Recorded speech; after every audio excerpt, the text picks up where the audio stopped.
میرے اہل سنت بھائیوں کے ہاں یہ 12 ربیع الاول ہے، اہل تشیع کے ہاں یہ 17 ربیع الاول ہے۔ میں نے کبھی زندگی میں کسی بھی جگہ پہ جا کے اس بات پہ بحث نہیں کی کہ یہ تاریخ غلط ہے اور یہ تاریخ ٹھیک ہے، اس لیے کہ 12 بھی چاند کی تاریخ ہے، 17 بھی چاند کی تاریخ ہے۔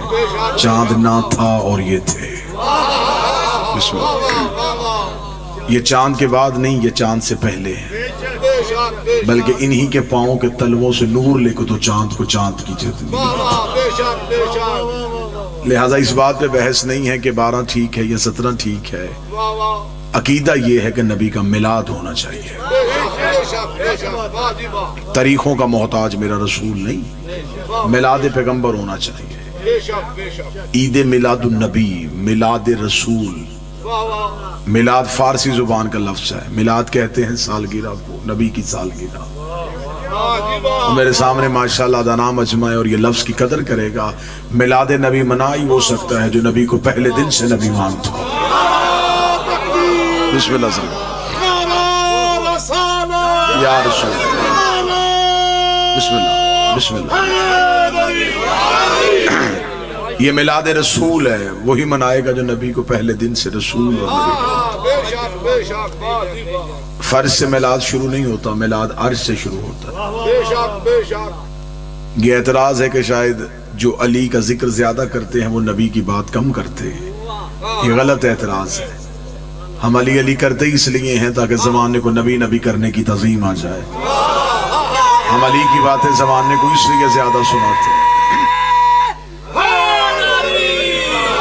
ہم اس لیے زیادہ سناتے ہیں تاکہ زمانے کو پتہ چلے کہ جس کا علی ایسا ہے اس کا نبی کیسا ہو، جس کا غلام ایسا ہے اس کا امام کیسا ہو، جس کے قدموں میں بیٹھنے والا ایسا ہے وہ سردار کیسا ہو۔ اور میں ممبر کی عزت کی قسم کھا کے کہتا ہوں کہ ہم نے علی کی وجہ سے نبی کو نہیں مانا، ہم نے نبی کی وجہ سے علی کو مانا، اس لیے ہمیں نبی نے بتایا تو ہم نے علی کو مان لیا۔ ہم کبھی بھی علی کو نہ مانتے اگر نبی کا حکم نہ ہوتا، خم غدیر پہ نبی ہاتھ نہ اٹھاتے ہم کبھی نہ مانتے۔ نبی نے بازو پکڑ کے دکھا دیا اور قرآن کہتا جو محمد دے وہ لے لو، جس سے روکے اس سے رک جاؤ۔ نبی نے ہمیں علی دیا اور ہم نے لے لیا، اور ہمیں عزت رسالت کر کے بھی ابو طالب کے بیٹے علی ہی نے بتائی ہے کہ نبی کی عزت کیسے کرنی ہے۔ کوفے کا ممبر تھا، نہج البلاغہ میں ہے کہ کوفے کے ممبر پہ علی بیٹھے تھے، ایک یہودی آ گیا، اس نے آ کے علی سے سوال کیا، اس نے کہا یا علی یہ اتنے سوالات کے جواب جو اتنی آسانی سے دے دیتے ہو، یا علی یہ علم کہاں سے سیکھا ہے، یہ علم کہاں سے پڑھا ہے، یا علی ہمیں بتا تو نے کہاں سے سیکھا اور کہاں سے پڑھا۔ علی کہہ سکتے تھے یہ میرا علم ہے، علی کہہ سکتے تھے یہ میرا شعور ہے، علی کہہ سکتے تھے یہ میری امامت کی وجہ سے ہے۔ علی کے جملے آج بھی نہج البلاغہ میں ہیں۔ اللہ یہودی کو دے کے فرمایا ھذا صفۃ العلم، ھذا اللعاب رسول اللہ، یہ جو میرے سینے میں علم ہے یہ رسول کے لعاب چوسنے کی وجہ سے ہے، یہ رسول کے زبان چوسنے کی وجہ سے ہے۔ اتنا جملہ کہنا تھا، یہودی نے علی کے قدموں پہ ہاتھ رکھا، ہاتھ رکھ کے اب مجھے کلمہ پڑھوا دیجئے۔ اللہ نے دیکھے گا اب کلمہ کیوں پڑھا ہے، اس نے کہا میں نے تیرا نبی دیکھا نہیں ہے، علم تیرا دیکھا ہے، لیکن کلمہ اس لیے پڑھنے لگا ہوں جس کا شاگرد ایسا ہے وہ استاد کیسا ہوگا، جس کا غلام ایسا ہے وہ نبی کیسا ہوگا۔ اس نے علی کے قدموں پہ ہاتھ رکھ کے کلمہ پڑھا، یا ایک شخص اٹھ کے کھڑا ہو گیا، اس نے کہا اچھا یا علی آج سمجھ میں آیا یہ علم آپ کا ذاتی نہیں، یہ تو رسول کے لعاب کی وجہ سے ہے۔ پھر علی تمہارا کمال تو نہیں، یہ کمال تو ہمارے نبی کے لعاب کا ہے۔ علی جلال میں اگر جاہل نہ بن، ابھی لعاب بولا ہے، لہو نہیں بولا۔ بسم اللہ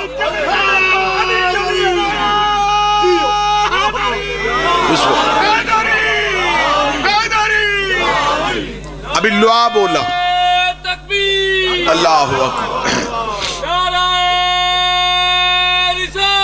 یا رسول اللہ صلی اللہ علیہ وسلم،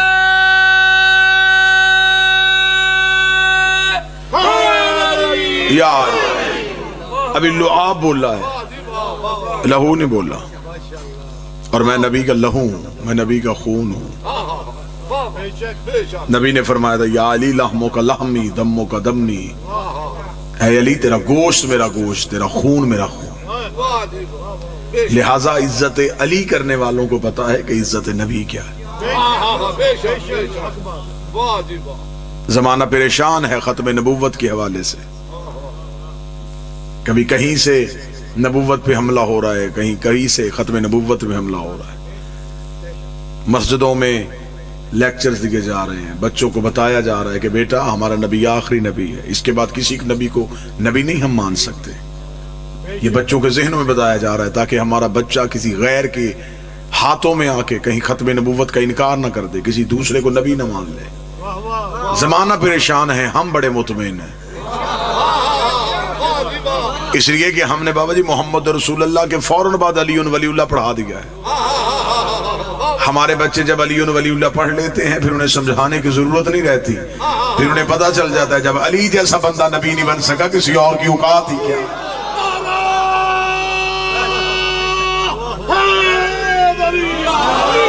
ختم نبوت کی سب سے بڑی دلیل کا نام علی ولی اللہ. لہذا ہم شیعہ سنی کیونکہ یہ مشترکہ اجتماع ہے, مشترکہ رونق ہے, اللہ اس رونق کو ہمیشہ یوں ہی سلامت رکھے. اللہ مرد فقیر کا سایہ ہمیشہ آپ کے سر پہ سلامت رکھے. اللہ بادشاہ جی کیوں اس قوم کے سر پہ ہمیشہ سلامت رکھے. روحانیت کی فضا میں رہنے والے لوگ ہو, مولوی سے زیادہ فقیر کو ماننے والے لوگ ہو, اور وہاں کبھی دہشت گردی نہیں ہوتی جہاں فقیر کا راج, جہاں کوئی نہ کوئی علی کا بیٹا ولی کی حیثیت سے موجود ہو. لہٰذا شیعہ سنی جتنے مشترکہ احباب تشریف فرمائیں, ہمارے جھگڑے ہیں نبوت کے بعد, نظریات کا اختلاف ہے نبی کے بعد. نبی کے بعد کسی نے خلافت کو مانا, کسی نے امامت کو مانا, یہ ہر ایک کے اپنے شعور کی بات تھی, اس بات میں کوئی جھگڑا نہیں ہے, لیکن نبی تک تو ایک ہے, نبوت تک تو سارے ایک ہے نا جی. نبی کے بعد کسی نے خلافت کو تسلیم کر لیا, کسی نے امامت کو تسلیم کر لیا, کوئی صحابہ کو مانتا ہے, کوئی اہل بیت کو مانتا ہے. فرق یہ بھی زیادہ نہیں ہے, بات صرف تھوڑی سمجھنے والی ہے. جو نبی سے پیار کرتے تھے انہیں صحابی کہتے ہیں, جن سے نبی پیار کرتا تھا انہیں اہل بیت کہتے ہیں. یہ میں جملہ تھوڑا اور آسان کر دوں, یہ میں جملہ تھوڑا اور آسان کر دیتا ہوں. جو نبی کو اٹھاتے تھے اسے صحابی کہتے ہیں, اور جنہیں پیغمبر اٹھاتے تھے انہیں اہل بیت کہتے ہیں. اگر کوئی موسم کی وجہ سے نہیں بول سکا جملہ اور آسان کر دیتا ہوں. جو نبی کے تھے وہ صحابی تھے, جو نبی سے تھے وہ اہل بیت تھے.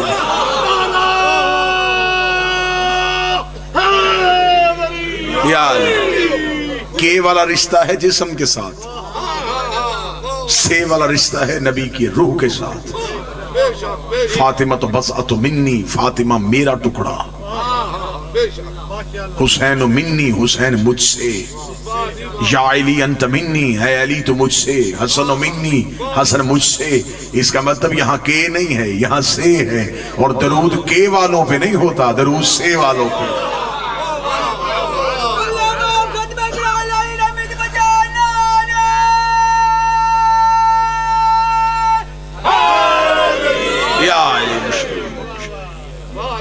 لہذا نبی کو, نبی عزت اسلام کی چاہتے ہیں تو ہمیں عزت نبی کی کرنا پڑے.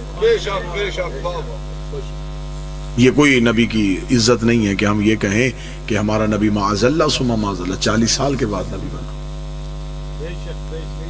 یہ نبی کی عزت نہیں ہے, یہ توہین رسالت ہے. جب میں یہاں پہنچا میں تب بھی خطیب تھا, میلاد میں دیر تھی, 2-3 گھنٹے مجھے آرام کا موقع مل گیا. جب تک میں کمرے میں بیٹھا رہا میں تب بھی خطیب تھا. منبر پہ آ کے میں نے خطابت کا اظہار کیا ہے, کمرے میں چپ تھا, سننے والا کوئی نہیں تھا. منبر پہ بول رہا ہوں کیونکہ سامنے مجمع ہے. نبی 40 سال تک چپ رہے, 40 سال کے بعد اظہار کیا. 40 سال قرآن بن کے دکھایا, پھر قرآن پڑھ کے سنا. عرب کے جاہلوں سے منوانا تھا, برتن بڑے گندے تھے. لا الہ الا اللہ کہاں رکھا تھا, پہلے انہیں طاہر کیا پھر انہیں بتایا. اس کا مطلب یہ نہیں کہ معاذ اللہ نبی نہیں تھے, نبی تھے. نبی آ کے نہیں بنتا, نبی بن کے آتا ہے. جو ہو نہ اور بن بیٹھے وہ نبی نہیں ہوتا. اب یہ نبی کب سے ہے, آئیے ہم آپ کو بتائیں کہ جب علی ولی اللہ پڑھنے والے, جب علی کے نوکر عقیدہ رسالت پڑھے تو پھر کیسے پڑھتے. اب آپ ہم سے پوچھیں کہ ہم نبی کو کب سے نبی مانتے ہیں, جب کب بھی نہیں تھا. کب کا تعلق ہوتا ہے وقت سے، وقت ابھی بنا ہی نہیں تھا. ربیع الاول کا تو ابھی وجود ہی نہیں تھا. ربیع الاول چاند کی وجہ سے ہے، چاند تو ابھی خلق ہی نہیں ہوا تھا. چاند روشنی سورج سے لیتا ہے، سورج تو ابھی آیا ہی نہیں تھا. سورج آسمان پہ چمکتا ہے، آسمان ابھی اٹھایا ہی نہیں گیا تھا. کائنات ابھی خلق ہی نہیں ہوئی تھی، زمانے میں کچھ بھی نہیں تھا. میں کیا کہوں، جس نے یہ لکھا کہ زمانے میں اندھیرا تھا اس نے بھی غلطی کی. اندھیرا بھی مخلوق ہے، سناٹا بھی مخلوق ہے، کچھ بھی نہیں تھا. میری زبان جبریل کی طرح کانپ کے پیچھے رہ جاتی ہے. میں کیا کہوں کہ کیا تھا اور میرا نبی تھا. پھر اگر شیعہ سنی بیٹھے تو میں ایک سطر کہنے لگا ہوں، ایک بنانے والا تھا، ایک بننے والا تھا، ایک عزت دینے والا تھا، ایک عزت پانے والا تھا. کبریائی اپنی تنہائی میں تھی، وحدت اپنی وحدت میں تھی.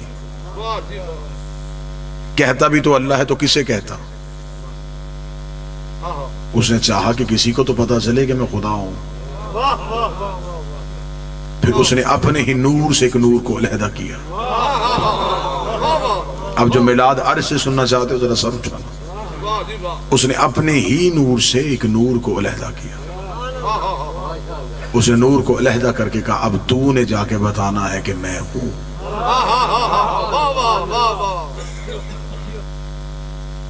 تو نے زمانے کو جا کے تعارف کروانا ہے کہ کوئی اللہ ہے. اس نور کو اپنے نور سے علیحدہ کر کے اس نے اس نور کو مقدس ترین پردوں میں رکھ دیا. 12,000 سال تک یہ نور حجاب قدرت میں رہا، جہاں پر سبحان ربی الاعلیٰ کی تسبیح پڑھتا رہا. 11,000 سال تک یہ نور حجاب منت میں رہا، جہاں پر سبحان من ہوا قائم لا یلہو کی تسبیح پڑھتا رہا. 10,000 سال تک یہ نور حجاب سعادت میں رہا، جہاں پر سبحان من ہوا دائم لا یسہو کی تسبیح پڑھتا رہا. 9,000 سال تک یہ نور حجاب عزت میں رہا، جہاں پر سبحان ذی العزت والجبار کی تسبیح پڑھتا رہا. 8,000 سال تک یہ نور حجاب کرامت میں رہا، جہاں پر سبحان من ہوا غنی لفظ میں تسبیح پڑھتا رہا. 7,000 سال تک یہ نور حجاب عزت میں رہا، جہاں پر سبحان ذی العزت والجبار کی تسبیح پڑھتا رہا. 6,000 سال تک نور حجاب رفت میں رہا، جہاں پر سبحان رفیع الاعلیٰ کی تسبیح پڑھتا رہا. 5,000 سال تک نور حجاب نبوت میں رہا، جہاں پر سبحان ذی المن والمنان کی تسبیح پڑھتا رہا. 4,000 سال تک نور حجاب ہیبت میں رہا، جہاں پر سبحان ذی الہیبت عند الماء کی تسبیح پڑھتا رہا. 3,000 سال تک نور حجاب غیبت میں رہا، جہاں پر سبحان ذی الغیبت عند الماء کی تسبیح پڑھتا رہا. 2,000 سال تک نور حجاب حسن میں رہا، جہاں پر سبحان ذی الحسن والجمیل کی تسبیح پڑھتا رہا. 1,000 سال تک نور حجاب شفاعت میں رہا، جہاں پر سبحانہ ہوا بحمدہ کی تسبیح پڑھتا گیا. ان 12 پردوں سے نور کا باہر آنا تھا. فقطر منہ مئۃ الف فقطر 24. اس نور سے ایک کم 1,24,000 پسینے کے قطرے گرے. خدا نے ہر قطرے کے صدقے ایک نبی بنایا. پسینے کے قطرے گرتے گئے. کوئی آدم صفی اللہ بن گیا، کوئی نوح نجی اللہ بن گیا، کوئی ابراہیم خلیل اللہ بن گیا. برابری نبی کی نہ کرنا. تیرا پسینہ گرے بیماریاں بنتی ہے، اس کا پسینہ گرے یوسف جیسے حسین بنتی.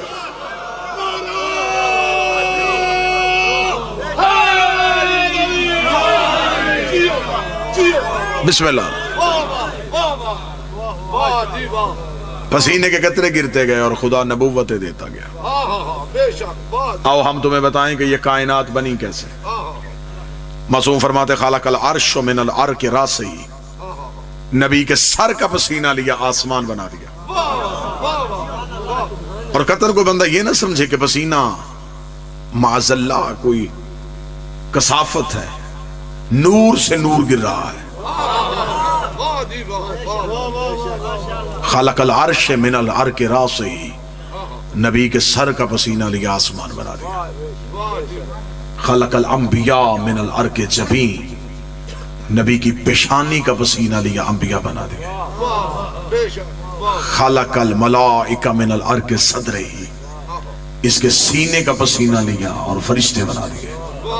خلق اللوح والقلم من العرق یدین، نبی کے ہاتھوں کا پسینہ لیا، لوح و قلم بنا دیے. خلق الارض من العرق رجلین، ہمارے نبی کے قدموں کا پسینہ لیا زمین بنا دی. مجھے دکھ ہوگا جو بندہ اگلی سطر میں نہ بولے دنیا جو کھاتی ہے یہ دانہ زمین دیتی ہے. جو رزق لیتی ہے یہ زمین سے ملتا ہے، اور جو ملتا ہے وہ نبی کے قدموں کے صدقے سے ملتا ہے۔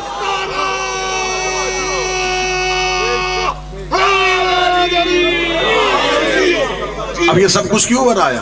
اس لیے بنایا، آواز آئی میں نے تجھے بنایا اپنے لیے،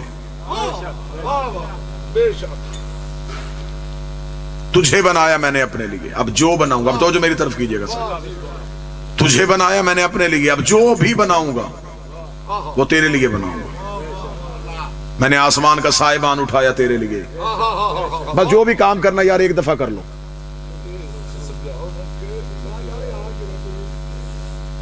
آسمان کا سائبان اٹھایا تیرے لیے، زمین کا بچھونا بچھایا تیرے لیے۔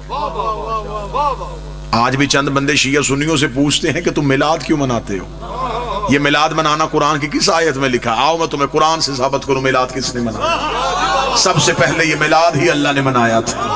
خدا نے کہا میں نے زمین کی دری بچھائی ہے تیرے لیے، میں نے آسمان کا سائبان لگایا ہے تیرے لیے، میں نے سورج کی لائٹ رکھی ہے تیرے لیے، میں نے چاند میں روشنی رکھی ہے تیرے لیے، میں نے ستاروں میں چمک رکھی ہے تیرے لیے، میں نے ہواؤں میں ترنم رکھا ہے تیرے لیے، میں نے دریا کو روانی بخشی تیرے لیے، میں نے سمندر کو طغیانی دی تیرے لیے، میں نے بادل کو شور دیا تیرے لیے، میں نے ہواؤں کو زور دیا تیرے لیے، میں نے کلیوں میں چٹک رکھی تیری محبت کے لیے، میں نے سبزے میں لہک رکھی تیرے پیار کے لیے، میں کائنات میں جو جو بناتا گیا وہ تیرے لیے بناتا گیا، کائنات میں جو جو سجاتا گیا وہ تیرے لیے سجاتا گیا۔ تجھے میں نے صرف اپنے لیے بنایا تھا، پھر کائنات کا ذرہ ذرہ میں نے تیرے لیے بنایا، کائنات کا ذرہ ذرہ میں نے تیری محبت میں بنایا۔ ابھی یہاں پہ کوئی آئے گا اور وہ آ کے دیکھے گا کہ یہاں لائٹیں ہیں، یہاں ساؤنڈ ہے، یہاں دریاں ہیں، یہاں سائبہ ہے، کوئی پوچھے گا کیا ہو رہا ہے، آواز آئے گی یہاں میلاد ہو رہا ہے۔ وہی بندہ کل یہاں پہ آئے گا، نہ کلین ہوگا، نہ سائبہ ہوگا، نہ ممبر ہوگا، نہ روشنیاں ہوگی، وہ کہے گا جو کل رونق تھی وہ کہاں گئی؟ وہ کہیں گے رونق تھی میلاد کی وجہ سے،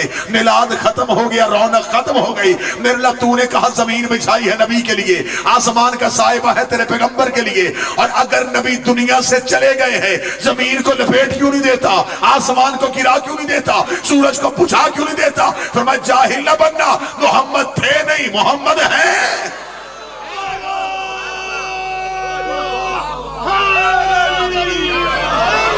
نبی تھے نہیں، نبی ہیں۔ اور جو آج کہتا ہے کہ معاذ اللہ ثم معاذ اللہ نبی دنیا سے چلے گئے، وہ بھی اپنی اذان میں کہتا ہے اشہد ان محمد رسول اللہ، میں گواہی دیتا ہوں محمد اللہ کے رسول ہیں، تھے نہیں۔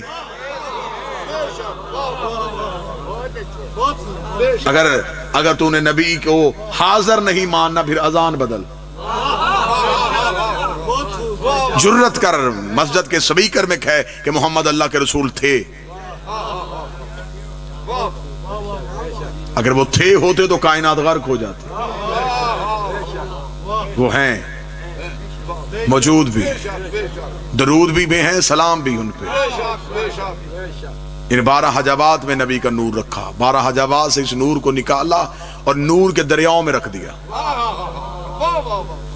خدا نے نور کے دریا خلق کیے، اس نور کو دریاؤں میں اتار دیا، درہ زہد میں، درہ زہد سے درہ کرم میں، درہ کرم سے درہ تقوی میں، درہ تقوی سے درہ جود میں، درہ جود سے درہ سخا میں، درہ سخا سے درہ عطا میں، درہ عطا سے درہ رحمت میں، درہ رحمت سے درہ شفاعت میں، درہ شفاعت سے درہ حسن میں، مقدس دریاؤں سے عبور کرتا کرتا یہ نور صلب آدم میں آیا۔ اب مجھے اگلی سطر پہ پتہ لگے گا کتنا مجمع جاگ رہا ہے۔ صلب آدم میں اس نور کا آنا تھا، آواز آئی فرشتوں کو اب کرو سجدہ۔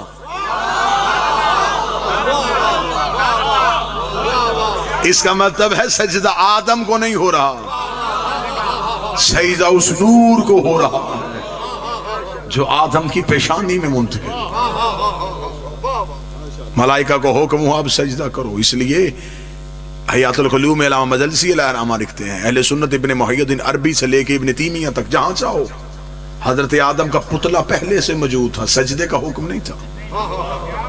یہ نہیں کہ خدا نے فوراً آدم کا پتلا تیار کیا اور فوراً سجدہ کروا دیا، نہیں، آدم کا پتلا پہلے سے تھا لیکن سجدے کا حکم نہیں تھا۔ ملائکہ گزرتے تھے آدم کے پتلے کو دیکھتے تھے لیکن انہیں پتا نہیں تھا یہ کس لیے۔ ادھر یہ نور آدم کی پیشانی میں آیا، خدا نے کہا اب سجدہ کرو۔ سجدہ جسم کو نہیں، سجدہ نور کو ہے۔ اب یہاں سے سطر پڑھنے کے بعد کاش میرے پاس ایسی طاقت ہوتی میں سطر پڑھتا نہ تمہارے دلوں پہ جا کے لکھ دیتا. سطر ہی اتنی قیمتی ہے. حضرت آدم کا پتلا پہلے سے تھا, سجدہ نہیں تھا. سجدہ تب ہوا جب ان کا نور آیا. آدم کا پتلا پہلے سے تھا, سجدے کا حکم نہیں تھا. سجدہ تب ہوا جب ان کا نور آیا. پھر لفظ سننا, آدم کا پتلا پہلے سے تھا, سجدے کا حکم نہیں تھا. سجدہ تب ہوا جب اس کا نور آیا. کعبہ بھی پہلے سے موجود تھا, سجدے کا حکم نہیں تھا. سجدہ تب ہوا جب 13 رجب اس کا نور آیا.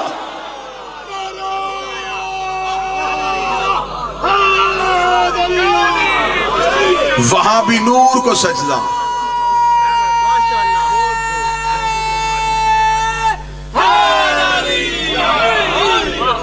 وہاں بھی نور کو سجدہ, یہاں بھی نور کو سجدہ. آج بھی مسلمان کعبہ کو سجدہ کرتے ہیں تو کوئی ہندو آ کے تم سے کہے کہ ہم بت پوجتے ہیں, تم بھی تو ایک عمارت کو سجدہ کرتے ہو.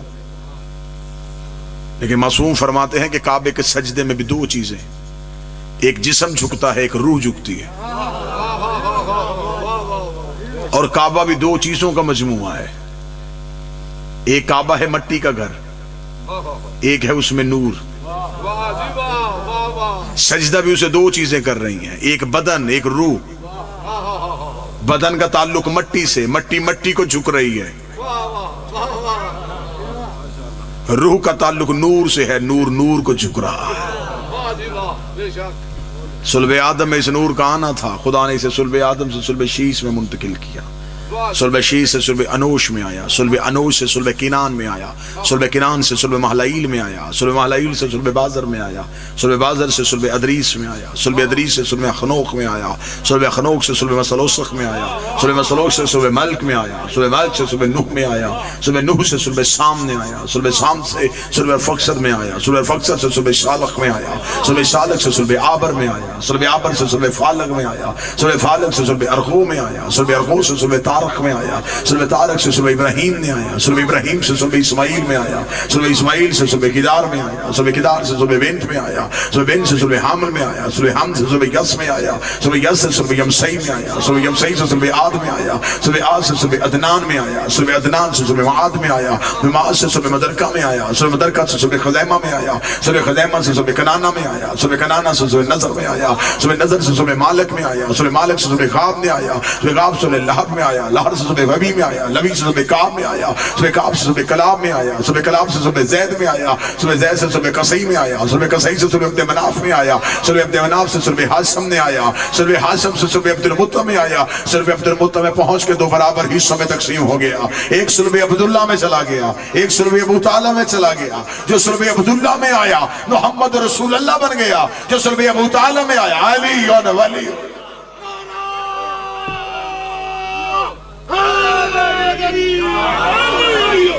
ایک آغوش آمنہ میں آ گیا, ایک آغوش فاطمہ بنت اسد میں آ گیا.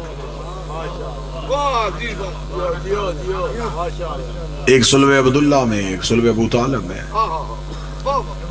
اور جو صلب عبداللہ میں گیا وہ بھی صلب عبداللہ سے ہو کے آغوش ابو طالب میں آ گیا. اب ابو طالب کی گود میں 2 حجتیں. مسلمانوں نے تاریخ لکھی اسلام کی 40 سال کے بعد. تم نے 40 سال کی پچھلی تاریخ کو کہاں کیا؟ 40 سال کی پچھلی تاریخ اس لیے نہیں لکھی کہ وہ تاریخ میں صرف 3 ہی ہستیاں نظر آ رہی ہیں کہ ابو طالب, ایک خدیجہ, ایک علی.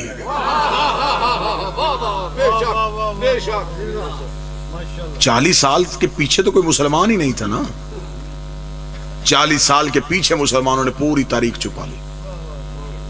صرف اتنا بتایا کہ 12 ربیع الاول کو کیسر و کسرا کے کنگرے گر گئے, بت ٹوٹ ٹوٹ کے زمین پہ آئے. یہاں نبی کی عزت بتا دی. پھر اس کے بعد فوراً تاریخ جو ہے وہ خود شرمندہ ہے کہ وہاں لکھا کہ نبی دنیا میں آئے, بت ٹوٹے, کنگرے گرے, آتش کدا جو فارس کا آتش کدا تھا جس کی آگ ہزاروں سال سے جل رہی تھی وہ بجھ گئی ہمارے نبی کے آنے کی وجہ سے. پھر آگے اب تاریخ میں کیا لکھا, اب فوراً آگے تاریخ میں لکھ دیا نبی کو نہیں پتا تھا کہ میں نبی ہوں. جبریل نے آ کے بتایا کہ آپ نبی ہیں. اچھا, بت کدے کی آگ کو پتا چل گیا کہ یہ نبی ہے.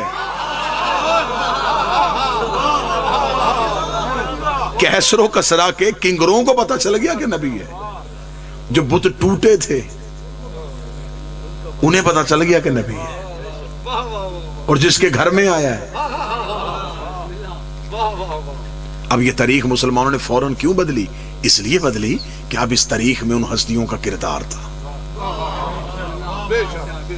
40 سال تک مسلسل یہی ہستیاں اپنا کردار ادا کرتی رہی. اور یہ اتنا ظلم ہوا ہے. میرے سامنے شیعہ اہل سنت مشترکہ احباب تشریف فرما ہے. سب سے زیادہ مسلمانوں نے ظلم اپنی تاریخ پہ کیا ہے. کیونکہ تاریخ لکھی گئی ہے بادشاہوں کے دربار میں بیٹھ کے. تاریخ لکھی گئی ہے درہم و دینار کی پوٹلیاں لے لے کے. اور بادشاہ چاہتے تھے کہ نبی کے خاندان کا ذکر کم سے کم ہو. اب یہ درد دل ہم کہاں بیان کریں؟ اگر یہ مشترکہ مجمع میں بیان نہیں کرنا تو کہاں بیان کریں؟ لہذا جو میرے اہل سنت بھائی ہیں ایک لمحے کے لیے مسلمان ہو کے سنیے گا. ایک لمحے کے لیے مسلمان ہو کے سنیے گا. یہاں اب حضرت ابو طالب کا نام مٹانے کے لیے فرضی نام تراشے گئے. یہاں لکھا گیا کہ یہ نبی کو دودھ پلاتی تھی اور نبی نہیں تھے. 40 سال کے بعد نبی بنے. میرے اہل سنت بھائی جو بیٹھے ہیں وہ آج کے بعد اس بات کی تحقیق کرے. وہ جا کے پوچھے علماء سے کہ ہمیں بتائیں اس بی بی جو دودھ پلاتی تھی اس کا مذہب کیا تھا. اگر وہ کہیں گے مسلمان تھی تو آپ پوچھئے گا کہ کس کے مسلمان تھی؟ نبی تو خود نبی نہیں. موضوع پسند نہیں ہے تو میں جملے تبدیل کر دوں.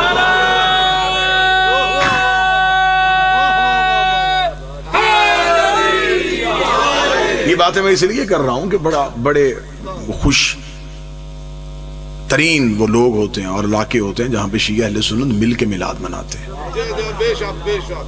تو آپ ہمیں بتائیں کہ اس بی بی نے کس کا کلمہ پڑھا تھا؟ نبی کا. تو نبی تو آپ کے عقیدے کے مطابق خود نبی نہیں تھے. اب اگر وہ کہیں کہ نہیں وہ کلمہ نہیں پڑھا تھا لیکن دودھ پلاتی تھی، پھر میں قرآن کی آیت کو کہاں لے کے جاؤں؟ اللہ قرآن میں کہتا وَحَرَّمْنَا عَلَيْهِ الْمَرَاضِعَ، ہم نے حرام کر دیا تھا دائیوں کا دودھ موسیٰ پہ. موسیٰ نوکر ہے، یہ سردار ہے. حضرت موسیٰ تو 3 دن کے مجبوری میں بھی دائی کا دودھ نہیں پی رہے. تو پھر یہ دودھ سردار نے کیسے پی لیا؟ پھر اس کا مطلب ہے یہ نام اس لیے تراشا گیا. اگر یہ نام نہ لکھتے پھر بتانا پڑتا کس نے پالا.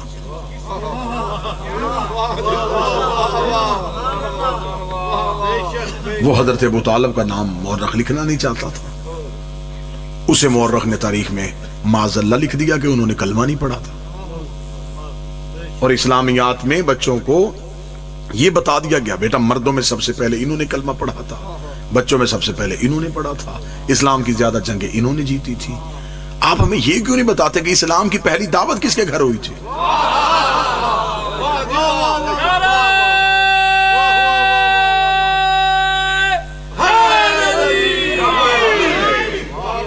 یہ اسلام کی پہلی دعوت کس کے گھر میں ہوئی؟ یہ دعوت ذوالعشیرہ جو اللہ نے کہا کہ ان کو دعوت ایمان دے. اس کا مطلب جنہیں دی جا رہی ہے وہ کافر ہیں اور جن کے گھر میں ہو رہی ہے وہ صاحبان ایمان ہیں. یہ اسلام کی پہلی دعوت مورخین نے بلا تفریق مذہب و ملت. کوئی میرا سنی بھائی یہ سمجھ کے نہ سنے کہ یہ شاید شیعہ کتابوں میں لکھا اور ہماری کتابوں میں یہ باتیں ثابت نہیں ہے. آپ جتنی کتابیں چاہیں گے ابن خلدون سے لے کے ڈاکٹر طاہر القادری تک ان کا میزان لکھا ہے. یہ اسلام کی پہلی دعوت حضرت ابو طالب کے گھر میں ہوئی. مجمع میرے سامنے پنچایت کی صورت میں موجود ہے جن کی آنکھوں میں نیند نہیں اور چہرے پہ موسم کا اثر نہیں. وہ مجھے بول کے بتائیں گے کہ ابو طالب کا گھر کہاں تھا؟ کہتے مکہ میں. اللہ کا اپنا گھر کہاں تھا؟ مکہ میں. تو جب اللہ کا اپنا گھر تھا تو بات ابو طالب کے گھر میں کیوں ہوئی؟ چاہیے تو یہ تھا. آپ کو پتہ چل گیا 1400 سال کے بعد کہ حضرت ابو طالب نے کلمہ نہیں پڑھا. خدا کے علم غیب میں نہیں تھا کہ اس نے تو کلمہ ہی نہیں پڑھنا. پھر خدا کو کیا ضرورت تھی؟ اسلام کی پہلی دعوت سنگ بنیادی اس کے گھر میں رکھے. جب اللہ کا اپنا گھر تھا تو کہہ دیتا میرا حبیب جب میرا گھر مکے میں موجود ہے تو میرے گھر میں یا کعبے کی دیوار کے ساتھ ٹیک لگا, میری وحدانیت کی بات کر, اپنی رسالت کی بات کر, لا الہ کا ذکر کر, محمد رسول اللہ کی بات کر. بات اللہ کی تھی, ہو ابو طالب کے گھر میں رہی ہے. بات رسول کی تھی, ہو ابو طالب کے گھر میں رہی ہے. جب ہم نے علماء سے پوچھا اگر وجہ کیا تھی کہ اسلام کی پہلی دعوت اللہ کے گھر میں کیوں نہیں ہوئی, انہوں نے کہا وجہ یہ تھی تب اللہ کے گھر میں بت پڑے تھے, تب اللہ کے گھر میں بت پڑے تھے, تب اللہ کے گھر میں بت پڑے تھے. اس کا مطلب آپ مان گئے ہیں رحمان کے گھر بت تھے, عمران کے گھر بت نہیں تھے. حضرت ابو طالب کے گھر میں بت تھے, جس کے گھر میں دعوت ہو رہی ہے. آئیے جا کے ہسٹری سے پوچھئے تو صحیح کردار کیا ہے ان ہستیوں کا. وہ قومیں برباد ہو جاتی ہیں جو محسنوں کو بھول جاتی ہیں. تم نے پاکستان کی کرنسی پہ قائد اعظم کی تصویر رکھی, کاش تم تاریخ میں ابو طالب کا ذکر بھی کرتے. بانی اسلام, مربی رسالت, نگہبان پیغمبر, جس کے بڑھاپے کے سائے میں اسلام کی یتیمی نے جوانی کے انداز سیکھے, جس کی انگلی پکڑ کے رسول نے چلنا سیکھا. کتنا بڑا کردار ہے حضرت ابو طالب کا. حضرت ابو طالب نے 3 دن تک اپنے گھر میں دعوت کی ہے, اور ایک ایک دروازے پہ جا کے کہا کہ میرا بھتیجا تم سے کوئی بات کرنا چاہتا. بلانے کا عرب میں کوئی طریقہ اور تو تھا نہیں, ابو طالب نے کھانے کا بندوبست کروا لیا. کچھ لوگ ذکر کے لیے نہیں آتے, انسانی فطرت کے عین مطابق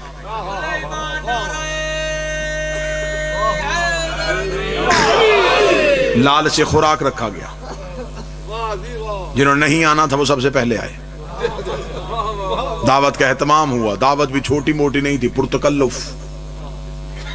عربوں کو ان کے مزاج سے زیادہ کھانا کھلایا گیا. پہلے دن کھانا کھلا کے ابو طالب نے کچھ نہیں کہا, جانے دیا.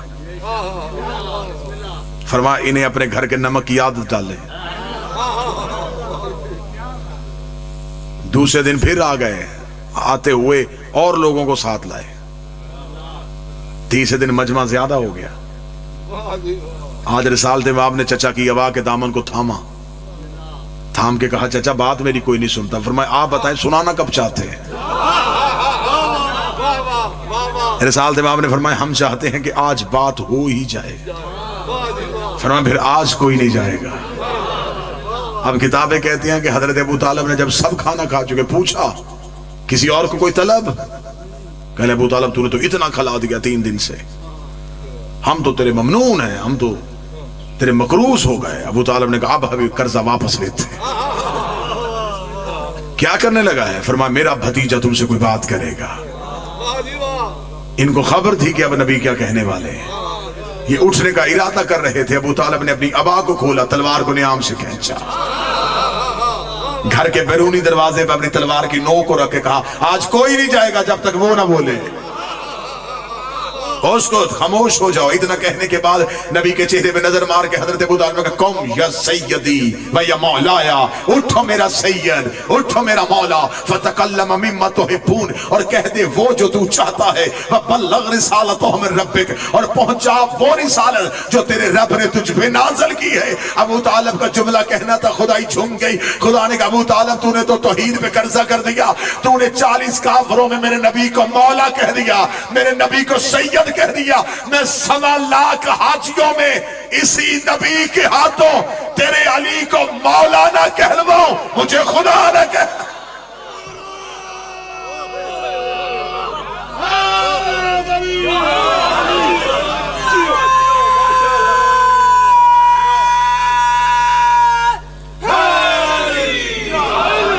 اٹھئے اور تقریر کیجئے. متوجہ ہیں صاحب؟ آئیے ہم آپ کو بتائیں اس میلاد میں کہ اسلام شروع کہاں سے ہوا, کس کے گھر میں یہ بنیاد رکھی گئی. رسول تقریر کے لیے اٹھے, کافروں نے سر جھکا لیے. یہ اسلام کی پہلی تقریر. رسول نے کافروں کے درمیان کھڑے ہو کہا ایھا الناس قولوا لا الہ الا اللہ, اے انسانوں کہو اللہ ایک ہے. بڑا مشکل تھا عرب میں یہ جملہ کہنا کہ جب ایک ایک گھر میں کئی کئی خدا تھے، ان کے سامنے کہنا کہ اللہ ایک ہے. رسالت مآب کا یہ جملہ نہیں تھا، کافروں کے سینے پہ خنجر چلا. کیا اللہ ایک ہے؟ سر اٹھا کے دیکھا، جب دروازے کی طرف دیکھا تو ابو طالب تلوار لے کے کھڑے. بابا چہرہ موڑ کے کہتے ہیں تجھے کس نے بتایا ہے کہ اللہ ایک ہے؟ فرمایا میں اس کا رسول ہوں.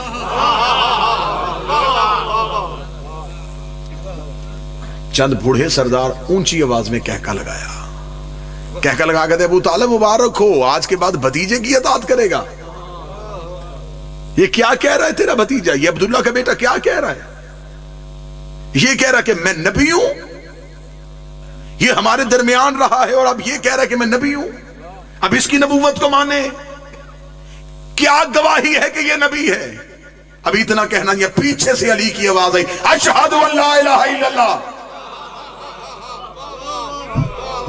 میں گواہی دیتا ہوں کہ وہ اللہ ہے، میں گواہی دیتا ہوں یہ اس کا رسول ہے.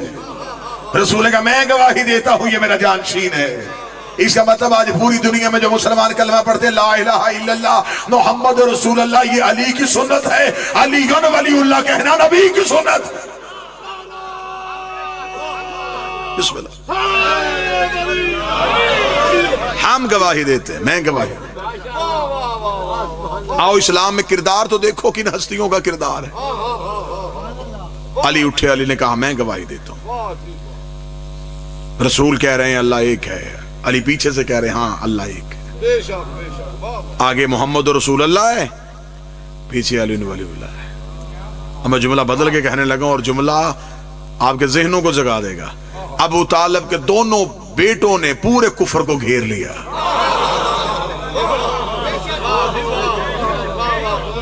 آگے محمد رسول اللہ، پیچھے علی ولی اللہ. آگے دیکھے تو محمد نظر آتا ہے، پیچھے دیکھے تو علی نظر آتا ہے.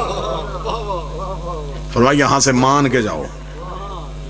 مسلمانوں نے یہ اپنی تاریخ کے جملے چھپا دیے، جبکہ یہ انتہائی اہم چیپٹر تھا، اسے دینیات کا حصہ بننا چاہیے تھا، یہ پڑھایا جاتا لیکن چھپا دیا. صرف کیوں؟ اس میں وہ کردار نظر نہیں آ رہے جنہیں مسلمان منوانا چاہتا ہے، اور وہ کردار نظر آ رہے ہیں جن کو وہ منوانا نہیں چاہتا. مسلمانوں نے اپنی یہ جو نوجوان بیٹھے ہیں، کیونکہ اب آپ کے لیے مشکل نہیں ہے دین پہ ریسرچ کرنا، آپ کی انگلیوں کے نیچے دنیا کی لائبریریاں ہیں. اب آپ کتاب پڑھنے کے لیے مولوی کے محتاج نہیں ہیں. آپ مطالعے کا شوق پیدا کیجئے، اور آپ اسلام کی ہسٹری کو ڈھونڈنا چاہیں تو سب سے زیادہ اسلام کی ہسٹری کو جو کلیکٹ کیا وہ رومن امپائرز نے کیا. فال آف دا رومن امپائرز. کیونکہ مسلمانوں نے، یہ عیسائیوں نے مسلمان کی تاریخ کیوں خریدی؟ اگر آپ بور نہ ہو تو میں یہ جملہ بھی بتا دوں. مسلمان جب لشکر لے جا کے خطے فتح کر رہے تھے تو انہوں نے اپنی تاریخ کی کتابیں ردی بنا کے بیچی تھی. جب مسلمانوں کے جب یہ جاتے تھے اور دوسرے بادشاہ پہ حملہ کرتے تھے، اس کے کتب خانے چوری ہوتے تھے، جلا دیے جاتے تھے، تو مسلمانوں کی یہ پوری تاریخ کی کتابیں جو قلمی نسخے تھے، جو ہاتھوں سے لکھے ہوئے تھے، یہ یا دریا میں بہا دیے گئے یا یہ ردی بنا کے بیچ دیے گئے. اور یہ سب خریدے عیسائیوں نے. اور آج بھی ہالینڈ میں ایک شہر ہے، ڈچ اس کا نام ہے، سب سے پہلی عیسائیوں نے جو ایک پریس بنایا تھا وہ سب سے پہلے اس شہر میں بنایا تھا، اور انہوں نے سب سے پہلے مسلمانوں کی تاریخ دوبارہ چھاپی. اور عیسائی ان پہ اعتراض کرتے یہ مسلمانوں کی ہسٹری کا تم کیوں چھاپ رہے ہو؟ انہوں نے کہا بھی یہ ملک فتح کر رہے ہیں، انہیں اس کی ضرورت پڑے گی. پھر جب انہیں ضرورت مسلمانوں کو پڑی تو پھر انہوں نے سونے میں تول کے دی ہے مسلمانوں کو تاریخ، اور انہوں نے اس کے جو نسخے تھے وہ اپنے پاس رکھ لیے تاکہ کبھی بھی مسلمان ہمارے سامنے آئے تو ہم اسے اس کی تاریخ سنائیں. آج بھی دنیا کی سب سے جو بڑی لائبریریاں ہیں، برٹش لائبریری ہے، ٹرکش لائبریری ہے، آکسفورڈ کی لائبریری ہے، آپ وہاں جائیں آپ کو فال آف دا رومن امپائرز ملے گی. آپ انٹرنیٹ میں جائیں آپ کو وہاں بھی ملے گی. اس نے اسلام کی اس پہلی دعوت کو بڑے خوبصورت لفظوں میں لکھا ہے.